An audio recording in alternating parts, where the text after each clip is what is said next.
Welcome to another edition of John Long's Silver Rails. We're having a family visit this weekend. My son J-Man of the Metal Sharks channel has come over from Jacksonville, from that area, to spend the weekend with us and to visit his mother, who has been ill. Yesterday, while his mother sat on the front porch, J-Man and I searched the front yard with our metal detector. Now, in the past, I have found 2 silver dimes in the front yard. One was a winged Liberty, also known as Mercury, and the other was a Roosevelt dime. Yesterday, I found a 1958D Wheatie penny in the front yard. Those of you in the metal detecting community that watch J-Man's Metal Sharks channel know what I'm talking about. But for those of you who are in the model railroading community, let me explain that 1958 was the last year of the Wheatie penny, which ran from about 1909 until 1958. Before that, the pennies were Indian head pennies, and then in the 1850s they were Flying Eagle pennies, and then they went to the large cents. From 59 until 82, they made the Lincoln Memorial pennies out of copper. 82 was a transition year when they switched from copper to zinc. So from 83 forward, the pennies are made out of zinc, and they now have the Union Shield on the back. One thing about the zinc pennies, though, is in 1909, they made the 4 different Lincoln Life designs. Those are coins that you might want to collect if you could find them in nice shape, which is getting more difficult because zinc pennies don't hold up very well. The copper pennies often come out of the ground in fairly good shape, but not the zinc. And the copper even comes off the beach in fairly good shape, but not the zinc. This is the 1958 Wheatie that I found in the front yard yesterday.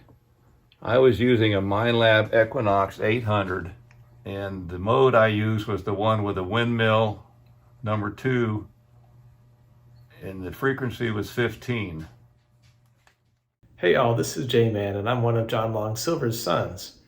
And I'm here today to tell you a little bit about some trains we're going to run.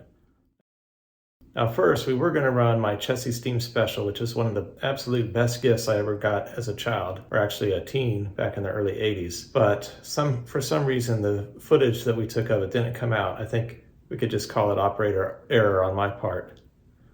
But we did get some good footage of a B&O diesel engine pulling some passenger cars and a Williams diesel engine that I got for my birthday this year. So without further ado, let's get after it and show you these different trains running.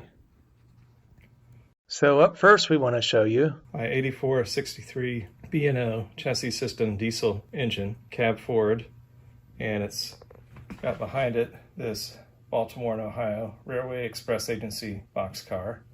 And sometimes you would have different combinations of boxcars used even with a passenger train. So let's see if this little diesel can pull this big long train here. Okay, here it goes.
this little diesel had no trouble at all doing this.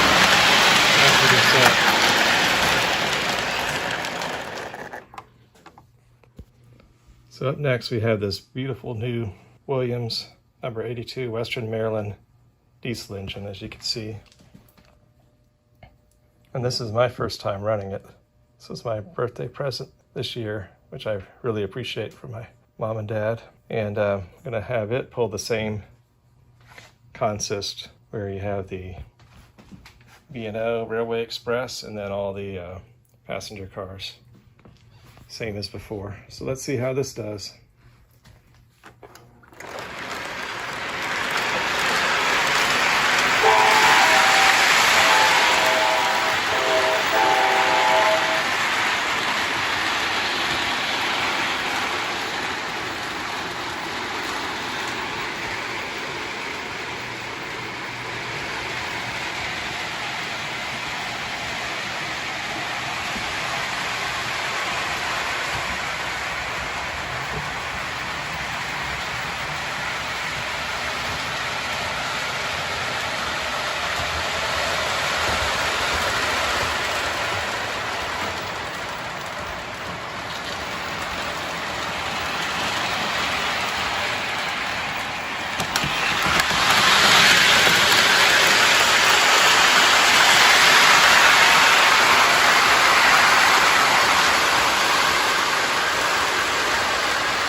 So that wraps it up for another edition of John Long's Silver Rails, but stay tuned. In a future episode, we'll show that diner car that I got for my birthday this year, and we'll bring back out the Chessie Steam Special. J-Man out.